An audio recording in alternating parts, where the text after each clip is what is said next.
নমস্কার বন্ধুরা, আজ আমি তৈরি করেছি সম্পূর্ণ নিরামিষ ঝিঙে আলু দিয়ে মটরের ডালের বড়ার ঝোল। তার জন্য আমি এখানে ঝিঙে এবং আলুগুলো টুকরো টুকরো করে কেটে নিয়েছি। খুব একটা বেশি ছোট টুকরো করে কাটবেন না। সাথে মটরের ডাল ভালো করে ভিজিয়ে নিয়ে রেখেছিলাম প্রায় আধ ঘন্টা মতো। এইবারে জল ঝরিয়ে নিয়ে মিক্সির বাটির মধ্যে সমস্ত ডাল নিয়ে নিতে হবে। ডালের মধ্যে দিয়ে দেব দুটো কাঁচা লঙ্কা। আপনারা অবশ্যই ঝালটা নিজেদের আন্দাজ মতন ব্যবহার করবেন। সামান্য পরিমাণে জল দিয়ে ডালটা আমি পেস্ট করে নিয়েছি। এইবারে একটা পাত্রের মধ্যে ঢেলে নিতে হবে। তার মধ্যে দিয়ে দিলাম সামান্য পরিমাণে লবণ, হলুদ গুঁড়ো দিয়ে দেব সামান্য পরিমাণে, কালো জিরে দিয়ে নিয়ে ডাল বাটাটা ভালো করে মাখিয়ে নিতে হবে। ডাল বাটাটা মাখিয়ে নেওয়া হয়ে গিয়েছে। এবারে কড়াইতে দিয়ে দেব সরিষার তেল।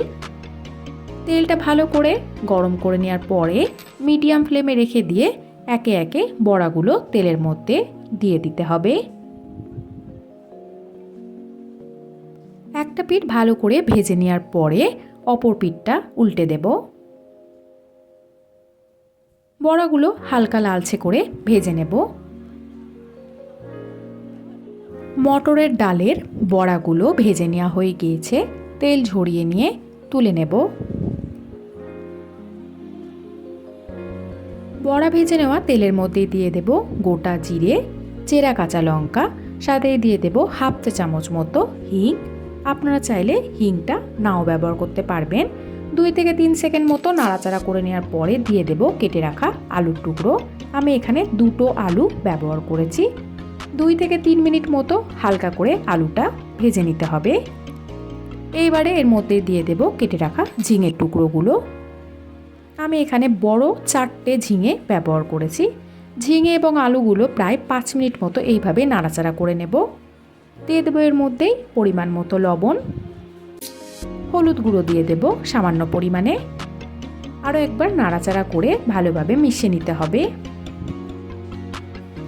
প্রায় 2 থেকে 3 মিনিট মতো এইভাবে ভেজে নেওয়ার পরে এর মধ্যে দিয়ে দেব আদা জিরে বাটা 1 চা চামচ।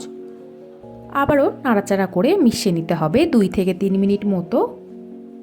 এইবার এর মধ্যে দিয়ে দেব আমি জল। আমি এখানে গরম জল ব্যবহার করেছি। জলটা দিয়ে নিয়ে নাড়াচাড়া করে নেওয়ার পরে ভালোভাবে ফুটিয়ে নিতে হবে। ফুটিয়ে নেওয়ার পরে ঢাকা চাপা দিয়ে সেদ্ধ করে নেব সবজিগুলো। প্রায় 15 মিনিট বাদে ঢাকা খুলে আরও একবার নাড়াচাড়া করে মিশিয়ে নিতে হবে। সবজিগুলো ভালোভাবে সেদ্ধ হয়ে গেছে। এইবারে আমি এর মধ্যে ভেজে রাখা বড়াগুলো দিয়ে দেব। বড়াগুলো ভালো করে নাড়াচাড়া করে মিশিয়ে নিতে হবে। লো ফ্লেমে রেখে দিয়ে 2 মিনিট মতো ফুটিয়ে নেব। দিয়ে দেব এর মধ্যেই ভাজা জিরে গুঁড়ো 1 চা চামচ। এতে স্বাদটা আরও বেশি বেড়ে যাবে। আরও একবার নাড়াচাড়া করে মিশিয়ে নিতে হবে। এই সবজিটা এরকম ঝোলঝোলি রাখতে হবে, যেহেতু বড়াগুলো আস্তে আস্তে জলটা অনেকটাই টেনে নেবে। গ্যাসের ফ্লেমটা এই মুহূর্তে অফ করে দেব।